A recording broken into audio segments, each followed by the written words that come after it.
Time for 7.5 video notes, which is talking about the percent of change. So finding the percent of a problem and determining it should be positive or negative based on an increase or a decrease. So here we go. Percent change describes the change over time by either an increase or a decrease. It can be solved by using a percent proportion in which the values are plugged into the formula below. However, we can also write this as change over original equals percent over 100 to make it kind of look like what we use in the past few lessons in this unit. So we could use either or. Okay? Change can be represented by the difference, which means subtraction, the difference between the new and the original values. Okay?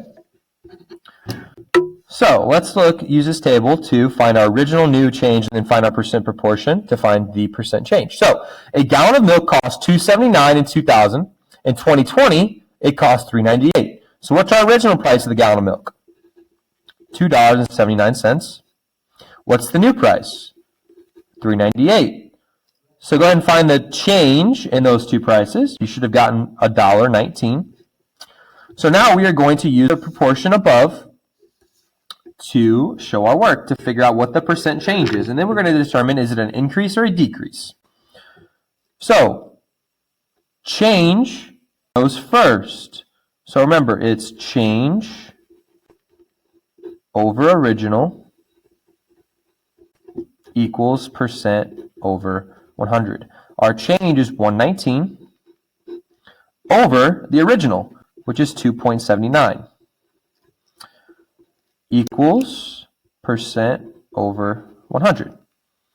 Go ahead and cross multiply and divide, and you get 42.7%. Now, did this milk go up or down? It was $2.79 and increased to $3.98. So this is an increase.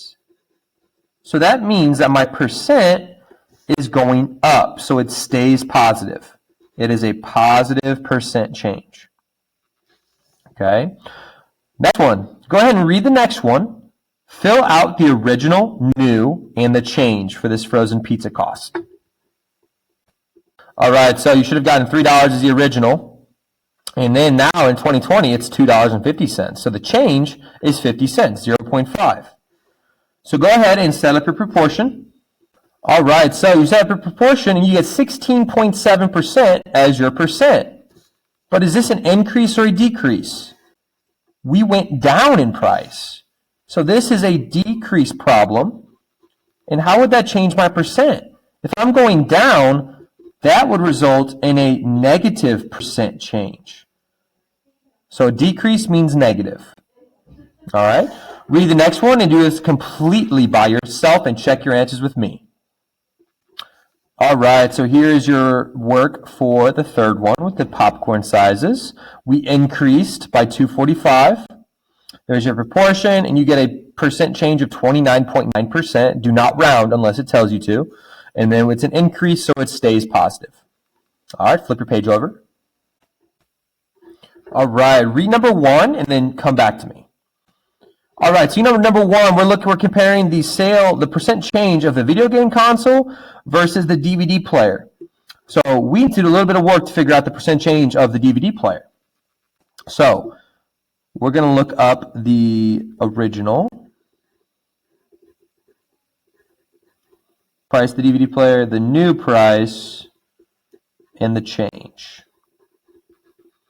Go ahead and fill in those three blanks for the DVD player.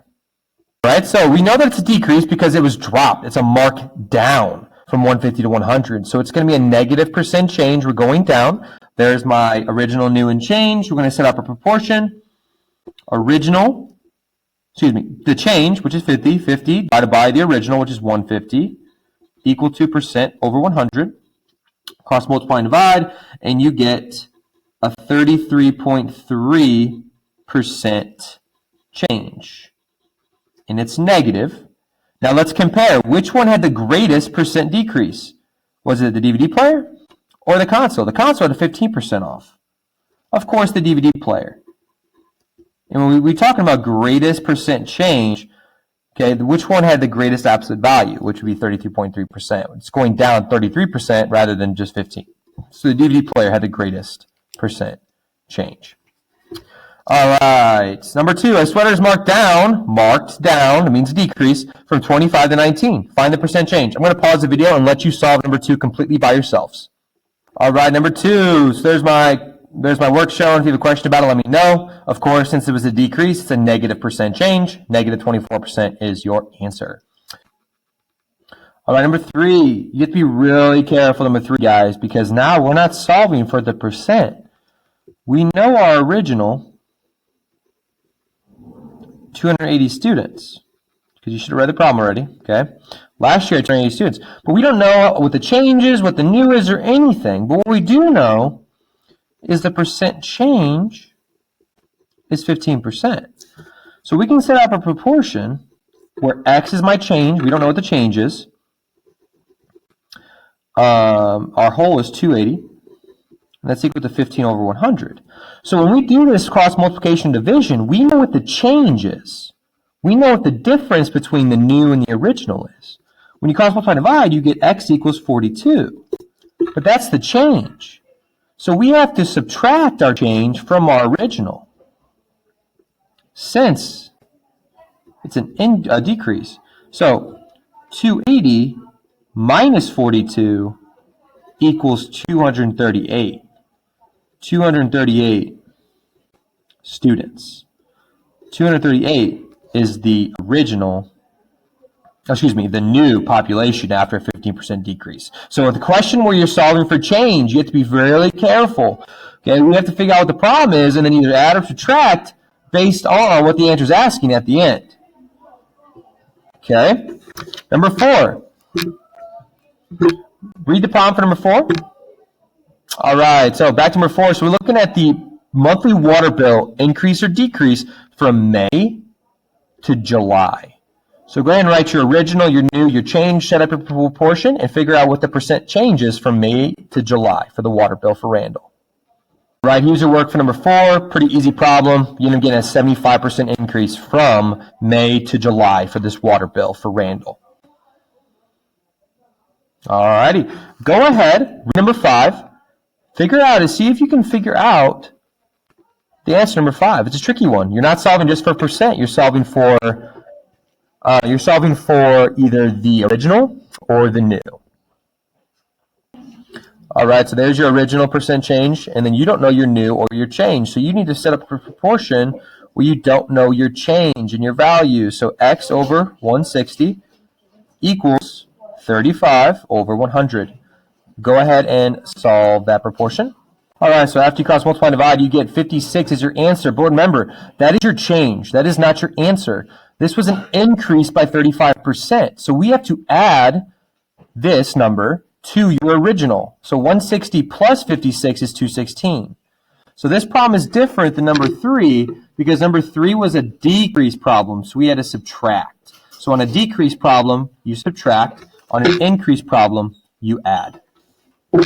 All right, number 6. I want you to read number 6 and set up your proportion by identifying your your original, your new, and your percent. All right, number 6. So wholesale price for this pair of socks is $2. Wholesale is always the cheapest possible price in a store. So the new price is $4. So it's an increase. It's going to be a positive increase. So the change is $2. So go ahead and set up your proportion and solve for the percent change. After you cross multiply and divide, you get the percent to be a 100% increase. That means it's basically doubling. So we went from 2 to 4. So we're adding the original to the new price. So 2 plus 2 is 4. That's what a 100% increase represents. All right, last problem. Read number 7. Number 7, you know that he's earning $2,700, and he needs to know if a 3.5% raise is going to push him over $2,800 a month. So we need to set up our proportion by identifying our original. Our original is $2,700. The new, we don't know. We don't know what his new raise is going to be. We know our percent change is 3.5%. So we need to know what his new salary is going to be. So let's go ahead and set it up. We don't know the change, so it's x over the original, 2,700, equals 3.5 over 100. Go ahead and cross multiply and solve. So once you cross multiply and divide, you get x equals $94.50. So what does this represent? This is the 3.5% raise. So you need to add 2,700 plus the increase in his salary, which is $94.50, and you get a new salary of $2,794.50. So is this more than $2,800? No, it's not. And we don't really have a lot of room to explain ourselves. So all you would say, just know that Eugene is incorrect because his salary is only $2,794.50. All right, go ahead and stop the video. Go and turn your video notes in and go do the must do and ace that mastery check.